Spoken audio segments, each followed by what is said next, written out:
dengan tema kita hinaan berubah menjadi pujian. Dan langsung aja nih Ustadz Syam, yang tadi kepotong, bener gak sih orang-orang yang dihina di dunia oleh orang lain, itu sebenarnya Allah sedang dan akan insya Allah menaikkan derajat orang tersebut. Bener gak Ustadz Syam? Ya Allah ya Rabb. Tabe guruku Ustaz Maulana, Ustaz Ahmad Ridwan, Kak Caca, serta para alim ulama yang dimuliakan Allah Subhanahu wa taala. Alhamdulillahirabbil alamin. Allahumma shalli ala sayyidina Muhammad wa ala alihi wa sahbihi wasallim.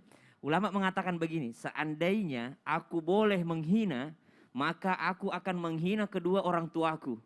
Kenapa? Supaya yang paling berhak mendapatkan kebaikan-kebaikan adalah orang tuaku. Karena yang paling berhak mendapatkan sedekahku adalah orang tuaku. Karena yang paling berhak mendapat transfer pahalaku adalah orang tuaku. Seandainya saja aku diizinkan untuk menghina, membuli, menggibah, maka yang paling banyak kuhina dan kugibahi adalah orang tuaku. Karena mereka lah yang paling berhak mendapatkan transfer pahalaku. Nah, subhanallah. Jadi hadiah pertama dari Allah Subhanahu wa taala ketika seseorang dihina, itu ada transfer pahala dari Allah Subhanahu wa taala melalui server orang-orang yang menghina kita. Maka subhanallah, nggak mungkin salah server. Siapa yang menghina kita, maka pahalanya akan ditransfer kepada kita. Jangankan menghina, baru menggibahi saja, maka mereka sudah transfer pahalanya kepada kita. Nggak usah capek-capek untuk beribadah, maka mereka selalu transfer pahala dengan kita. Namun, tidak semua orang yang dihina akan dimuliakan Allah. Kenapa? Karena tidak semua merespon dengan benar. Tidak semua merespon dengan sabar. Siapakah yang akan diangkat derajatnya oleh Allah Subhanahu wa taala? Adalah mereka yang ketika dihina, ketika dibuli, mereka mampu untuk bersabar. Al-Qur'an mengatakan tentang orang-orang yang bersabar. Ba'da naqul a'udzubillahi minasyaitonir rajim.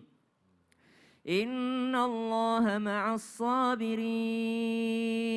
Di ayat yang lain Allah Subhanahu wa taala mengatakan salamun alaikum bima sabartum. Di ayat yang lain lagi Allah katakan ulaikal ladzina yujzauna bima sabaru. Tentang kesabaran-kesabaran tidak ada batasannya pahalanya, unlimited pahalanya bagi orang-orang yang mampu bersabar. Dan kesabaran ini biasanya melalui ujian, melalui cobaan atau melalui hinaan. Ketika direndahkan orang lain, maka Allah mengangkat derajatnya. Lagian ketika kita dihina, kita harus yakin dulu bagaimana Allah yang berhak mengangkat derajat, Allah pula yang berhak untuk menurunkan derajat. Wa tu'izzu man tasya'u wa tudhillu man tasya'u biyadikal khair innaka ala kulli syai'in qadir. Allah yang berhak untuk meninggikan. Walaupun berkumpul seluruh makhluk untuk menghina kita, kalau Allah mengangkat derajat kita, tetap di atas derajat kita. Begitu pula sebaliknya, walaupun seluruh makhluk yang ada di muka bumi ini mengangkat derajat kita, tapi Allah menghina kita, maka subhanallah kita tetap di bawah derajatnya. Kenapa? Karena Allah yang menghina kita. Kita teringat dengan seorang yang disebut-sebut namanya oleh Rasulullah sallallahu alaihi wasallam, majhulun fil ar, ya ma'rufun fis sama, masyhurun fis sama. Siapa itu? Uwais Al-Qarni. Orang yang mungkin di dunia tidak dipandang gitu ya. Dia waktu haji, dia cuma jaga parkiran gitu. Ya, ketika dicari-cari oleh Sayyidina Umar bin Khattab, ada enggak namanya Uwais? Ada enggak orang dari Al-Qarn? Siapa dia? Oh, enggak ada yang namanya Uwais di sini. Ada sih, tapi jaga parkir dia, jaga onta gitu ya, jaga kendaraan. Tidak dipandang oleh manusia pada saat itu. Namun ternyata namanya sudah disebut-sebut oleh Rasulullah sallallahu alaihi wasallam. Bahkan sahabat diminta untuk dimintakan ampun oleh dia kepada Allah Subhanahu wa taala karena dia masyhurun fis sama. Dia sangat terkenal di langit dan doanya didengarkan oleh Allah Subhanahu wa taala, diangkat derajatnya oleh Allah Subhanahu wa taala, bukan karena hinaan, bukan, tapi karena dia dekat dengan Allah Subhanahu wa taala. Jangan sampai kita juga berharap dihina gitu ya. Ya udahlah kalau gitu biarlah saya dihina saja supaya diangkat derajatku. Tidak, tapi respon kita ketika kita dihina, apakah kita bersabar? Kalau kita mampu bersabar, maka Allah Subhanahu wa taala memberikan kita pahala yang tak terbatas. Tapi kalau kita mungkin membalasnya atau mungkin ya tetap aja menjadi orang yang seperti itu, nggak introspeksi diri, maka tidak ada juga perubahan. Wallahu Masya ta'ala. Allah, subhanallah, Allah yang maha memuliakan, Allah juga yang maha menghinakan. Iya. Dan garis bawahnya adalah bukan tentang penghinaannya, tapi tentang respon kita sebagai manusia. Benar. Jadi baik dihina maupun gak dihina, gimana kita bisa tetap menjaga keimanan kita dan Masya ketakwaan Allah, kita sama Allah Masya Subhanahu Wa Taala. Allah. Ya Allah ya Tuhanku, ternyata begitu. Saat Syam kirain kalau dihina udah pasti diangkat derajatnya, belum tentu ternyata ya. Masya Allah. Jamaah. Ini ada sebuah video yang sangat mengenaskan banget nih Ustadz AR nih. Kita saksikan sama-sama ya, ini dia tayangannya. Even you think Caroline will looking at you. You don't even do anything. Everything's good. Coming to get in the class. Diketahui sebelumnya diberitakan ada seorang bocah berusia 9 tahun bernama Quaden Bailes yang mengalami kelainan fisik. Dia mengalami kondisi dwarfisme yang menyebabkan fisiknya tidak tumbuh seperti anak pada umumnya. Ia mengaku ingin bunuh diri karena tak kuat menerima bulian dari teman-temannya di sekolah. Sedih banget ya Allah, Ustadz Maulana. Kita tuh kadang kalau ngomong suka nggak mikir perasaan orang ya. Ya. Bisa hancur lebur kayak gitu Ya, loh. Masa ibarat depannya juga kayak melempar- gimana? Melempar benda, jangan sampai benda itu pecah. Iya, aduh. Nah ini gimana nih Ustadz? Ada gak sih amalan-amalan kita sebagai orang beriman ketika kita dihina supaya kita tetap mentalnya kuat gitu Ustadz? Oke. Mohon tausiahnya. Ya makasih. Izin Ustaz Air, Ustaz Sam. Bismillahirrahmanirrahim. Jamaah. Yeay! Oh jamaah. Yeay! Alhamdulillah. Billah. Makasih banyak tim Islami Tindah yang menguatkan kita karena ini juga keseharian mengajarkan buat kita untuk bisa menerima segala apapun yang menimpa diri kita, baik itu pujian apalagi inahan. Yang jelas amalan-amalan yang dapat membuat orang bisa bangkit dari omongan orang yang meremehkan dan memandang sebelah mata kita, apa aja itu amalannya? Mau tahu amalannya? Oh. Ada 4. Ada 4. Apa itu? Yang 4, yang pertama ikhlas. Berharaplah pujian hanya dari Allah. Kalau berharap pujian dari manusia, lelah kita, capek kita. Mohon maaf, komentar orang tidak semuanya sama.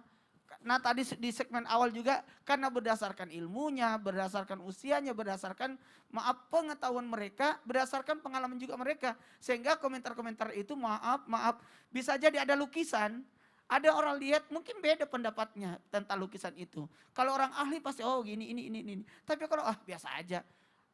Nilainya itu dilihat daripada sepengetahuan mereka. Mohon maaf kalau begitu ikhlas. Sekali lagi ikhlas. Karena kita hanya berharap dari Allah, bukan berharap dari manusia. Kalau berharap kepada manusia akan timbul kekecewaan. Yang kedua, bersabar. Tadi Ustaz Sam sudah jelaskan, sabar. Artinya kita bersabar menunjukkan. Karena sabar sebelum, sabar ketika, dan sabar setelahnya. Sabar sebelum persiapan, sabar ketika kita bagaimana kita bisa bersabar sampai 4 tahun tadi di tayangan pertama dihina, dicaci, dimaki. Saya sudah lulus, gitu tadi ya. Masya Allah 4 ya. tahun loh, bersabar, nunjukkan. Kemudian mohon maaf kepada kita semua, bersabar ketika dan bersabar setelahnya.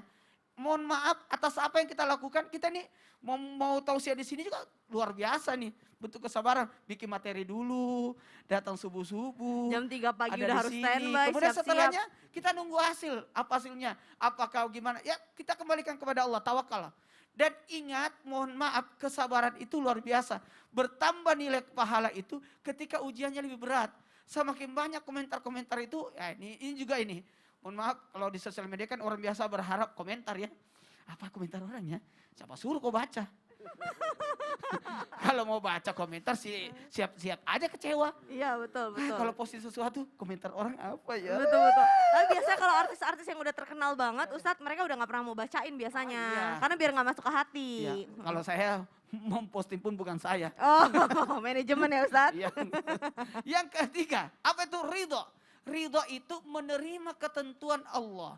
Karena bisa jadi cara Allah untuk memberikan pembelajaran kepada kita, itu luar biasa. Kita itu mohon maaf, kadang-kala mohon maaf, saya harus katakan ini, ketika kita ditakdirkan seperti ini, siaplah. Karena yakin Allah tidak akan menguji hambanya di atas kemampuannya. La yukallifullahu nafsan illa usaha. Sesuai kemampuan. Maka komentar-komentar ini, komentator, orang kalau mau masuk ajang pencarian bakat, siap dapat komentar pedas. Kalau nggak mau ya nggak usah ikut ajang itu. Karena pasti ada komentar pedas. Kayak enggak usah sebut namanya ya. Nggak usah. Aku enggak enak Nanti nyebut. gibah lagi. Nanti gibah lagi. Yang jelas yang keempat, selain setelah ikhlas, sabar, ridha. Yang keempat, bersyukurlah. Bersyukur kenapa? Balaslah dia dengan kebaikan. Karena ada orang ke dokter untuk dapat komentar dari dokter. Betul. Gimana, mohon maaf ini penyakitnya harus seperti ini. Orang kadang-kala seperti itu. Kita datang ke sekolah untuk dapat bukan pujian dari guru. Tapi bagaimana kita bisa diarahkan. Kesalahan kita kadang-kala kita hanya masuk kepada guru yang kita sukai, pelajaran yang menyenangkan, tapi pelajaran yang susah nggak mau. Makin mana kok bisa dapat terus itu ilmunya. Maka kadang-kala guru killer itu sangat bagus. Mohon maaf saya waktu di pesantren termasuk Termasuk guru yang killer?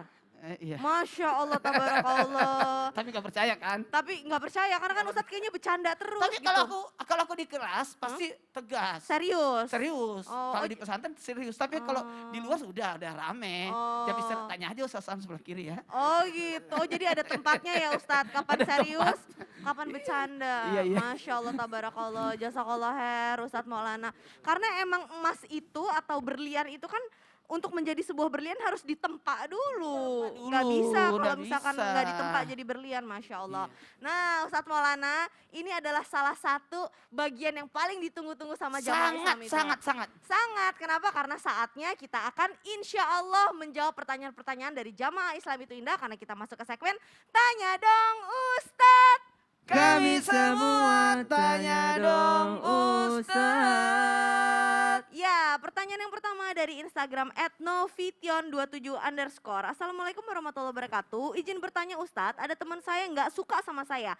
Dia selalu menjelekkan saya terutama di sosial media. Astagfirullah.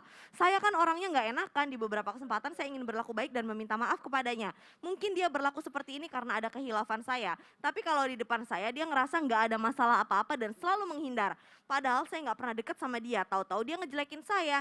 Gimana caranya Ustadz agar saya tidak berdosa? Cara yang seperti apa yang paling baik agar kita tidak mengundang orang lain benci kepada kita?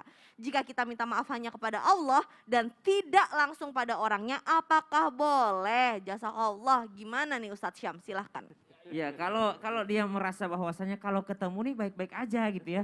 Tapi kok berasa ada yang janggal gitu di hati. Maka subhanallah itulah disebut dengan klarifikasi dulu, tabayun dulu. Maka tanyakan. Karena kadangkala kita juga enggak introspeksi diri. Mungkin kesalahan yang di masa lalu kita sudah lupa, orang yang kita sakiti belum lupa. Inilah bahayanya. Kata guru-guru kami di sini bahwasanya perkataan itu ketika sudah keluar itu bukan milikmu lagi. Sudah milik orang lain. Engkau tidak akan pernah bisa merubahnya. Maka subhanallah mungkin pernah ada salah-salah kata yang dahulu, maka sampaikanlah kalau saya pernah ada salah kata, saya mohon maaf, saya rasanya masih berasa ada yang aneh di antara kita, ada yang masih kurang di antara kita udah nggak seperti dulu lagi. Maka subhanallah klarifikasi terlebih dahulu. Yang kedua, boleh nggak kalau kita salah sama manusia tapi minta maafnya sama Allah Subhanahu wa taala. Jadi kalau mau minta maaf sama Allah Subhanahu wa taala ndak usah nunggu salah dulu. Karena minta maaf sama Allah itu pahalanya banyak sekali ya. Istighfar kepada Allah itu keutamaannya banyak sekali. Namun ternyata Allah Subhanahu wa taala memberikan kita keutamaan-keutamaan daripada mohon ampun, tapi Allah menuntut kita untuk meminta maaf kepada sesama manusia juga. Jadi ada kezaliman-kezaliman itu Allah Subhanahu wa taala tidak mengampuni kita kecuali kita telah meminta maaf kepada orang yang kita zalimi. Maka dari itu bukan minta maaf kepada Allah saja, tapi harus meminta maaf kepada orang yang pernah kita sakiti. Lagian gak ada ruginya meminta maaf itu. Kata Al-Qur'an, "Khudhil afwa wa'mur bil 'urfi wa a'rid 'anil jahilin." Ambillah maaf itu. Artinya baik memaafkan ataupun meminta maaf. Kalau kita ambil, maksudnya kita raihlah pahala daripada memaafkan, kita raih juga pahala daripada meminta maaf. Tidak sia-sia antara minta maaf dan memaafkan. Wallahu a'lam. Masya Allah Ustadz Syam, saya Yeah. sekalian minta maaf kalau ada bercanda-bercanda yang tidak berkenan Saya sama Ustadz juga, Syam ya. Bos. Sama Ustadz AR, sama Ustadz Maulana. Jadi langsung takut dosa kan. Udah langsung buruan minta maaf sama saudara-saudara sebelah kanan kiri itu mungkin jamaah kita pernah hilaf ya kan. Gak sengaja salah. Saatnya sekarang kita alhamdulillah dapat peringatan dari Allah Subhanahu wa taala melalui Ustadz Syam. Minta maaf deh sama kanan kiri kita yang pernah kita salah. Nah pertanyaan berikutnya nih dari Instagram @sitinurula. Assalamualaikum Ustadz, izin bertanya, jika kalau ada orang yang menghina kita dengan hinaan itu menjadi penyemangat untuk kita bangkit dan untuk menerima pujian dari orang yang menghina kita, apakah hal itu benar Ustadz? Apakah boleh kita melakukan sesuatu untuk dipuji orang lain? Mohon penjelasannya. Jazakallah khair, gimana nih Ustadz AR? Ya makasih Kak Caca. Kalau ketemu kayak gini ingat surat 9 ayat 105. Bagian mana? Sebelah kanan baris ketiga dari bawah. Ya. Masya Nah, Allah. itu yang dikatakan oleh Ibnu Jarir At-Tabari bahwasanya wa qul i'malu fasayarallahu wa rasuluhu itu di situ ada ayatnya yang berbunyi amalakum. Apa kata beliau? Wa minhum ma huwa khalisan lillah, wa minhum ma huwa ta'atan lillah, wa minhum ma ria'an, wa minhum ma huwa sum'atan. Kata beliau ada di sana yang beramal karena keikhlasan, ada yang beramal karena ketaatan, ada yang beramal karena ria, ingin dilihat, karena sum'ah, ingin didengar. Karenanya apa yang dikatakan oleh beliau ini menjadi jawaban buat kita. Apa itu? Yaitu tatkala seorang diberikan cacian, kemudian cercaan, apakah kemudian dia boleh bangkit? Jawabannya boleh. Karena yang akan melihat amalan kita Allah dan Rasulnya. Kemudian yang ketiga orang-orang beriman. Itu kan dikatakan tadi oleh ayat tersebut. Tapi kalau tujuannya agar orang itu memuji kita, nah itu yang kemudian kita harus garis bawahi, gitu kan? Kenapa? Karena tujuannya jadi keliru nanti. Ya kan? Padahal kata Ustadz Maulana tadi, ya barang siapa yang dipuji faqad dzubiha bighairi sikkin, maka dia sudah disembelih tanpa pisau, tanpa bilah. Itu kan bahayanya. Artinya kalau kita beramal bangkitnya karena ingin dipuji, itu keliru. Tapi kalau apa yang kita tonton tadi di segmen awal, Fiti tadi bagaimana dia katakan, saya menjawab celaan ini dengan amal nyata, itu misdaqan liqaulihi ta'ala. Sesuai dengan apa yang dikatakan Allah dalam firman-Nya tadi. Tapi kalau, nih biar lu puji gue nanti, takutnya salah niat. Bukankah innamal a'malu binniyat? Bukankah kata Imam Syafi'i, semua masalah yang kita lakukan dalam agama ini berpulang kepada hadis yang mulia ini, sungguh segala sesuatu tergantung niatnya. Wa innama likulli imri'in ma nawa, dan seorang akan diganjar dengan apa yang dia niatkan. Barakallahu fiik. Masya Allah, jadi memang semua tergantung niatnya. Betul. Boleh hinaan menjadi suatu cambukan untuk bangkit. Tapi niatnya untuk menjadi lebih baik. Betul. Bukan untuk dipuji. Jangan. Allah, tabarakallah, jazakallah Oh, khair, iya, Ustadz oh, AR. Ustadz Maulana, Iya. aduh berbicara tentang pujian, hinaan, itu rasanya gemes banget ya Ustadz ya. Gemes, ya Allah. Tapi kalau kita udah ngerasa deket sama teman kita, Ya. sahabatan, maksudnya tujuan kita tuh untuk pengen yang terbaik buat dia. Ya. Misal, mohon maaf sekali, Ya. ada teman kita yang berat badannya lebih gitu. Ya. Terus kita bilang, kamu tuh diet dong, jadi lebih cantik, siapa tahu jodohnya jadi lebih deket, sakit hati. Atau maaf banget, ada di sekeliling kita yang mungkin bau badan. Kita kasih tahu, kamu jangan bau badan dong, gak enak tahu masa bau badan Nah, gitu kan. gitu. Mandi dong atau pakai deodoran dong, sakit hati gitu. Nah gimana Ustadz, kan kita ngerasa kita deket, pengen ngasih tahu itu kan buat input biar dia tuh bangkit. Gimana? Nah, ini nih yang jadi masalah nih. Udah banyak sekali orang seperti ini, mentah-mentah sudah dekat, sok dekat, jadi sok guruin, bahkan bisa jadi membuat orang jadi malu. Ini, gemes juga nih. Jadi gimana cara ngasih taunya Ustadz? Gini. Nanti aja deh. Ya, Ustadz udah Jadi ditunggu-tungguin. gemes juga aku. Gitu, ya udah Nanti karena aja, panjang pokoknya jadi nanti kemana-mana. aja. Jangan kemana-mana, tetap di Islam itu indah. Jamaah. Oh jamaah. Yeah. Alhamdulillah. Dia sih dekat tapi yang dengar kan enggak dekat. Jadi nggak boleh. Nggak boleh lah, Ada gimana caranya. enak aja.